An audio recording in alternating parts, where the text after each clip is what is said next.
आजिर प्रश्न पारदर्शिता शिक्षण शेष पर्यायटी कौन? पारदर्शिता स्तर निर्णय ना योजना प्रस्तुति ना शिक्षादान ना तालीम? सठिक उत्तरटी होची पारदर्शिता स्तर निर्णय। शिक्षा मनोविज्ञानी शास्त्र अध्ययन द्वारा शिक्षकों की लाभ होता है?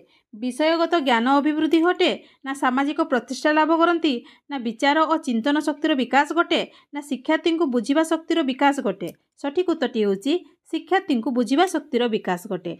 मास्टरी शिक्षण व्यवस्था निम्नोक्त केउटी को नियंत्रण करा जाय थाए? शिक्षादान समय ना शिक्षादान विषय ना न्यूनतम शिक्षण स्तर ना शिक्षण उद्देश्य? सठिक उत्तरटी होची शिक्षादान समय। शिक्षादान समय रे करा जाउथवा परीक्षा केउ प्रकार मूल्यांकन? गठनात्मक, समाप्ति सूचक, व्यवस्थान ना नैदानिक? सठिक उत्तरटी होची गठनात्मक। शिक्षण केउ प्रक्रिया को बुझाए? आचरणगत परिवर्तन प्रक्रिया ना गुणात्मक विकास प्रक्रिया ना अभ्यासमूलक प्रक्रिया ना उपरोक्त समस्त? सठिक उत्तरटी होची आचरणगत परिवर्तन प्रक्रिया। भल लागिला लाइक शेयर करंतु।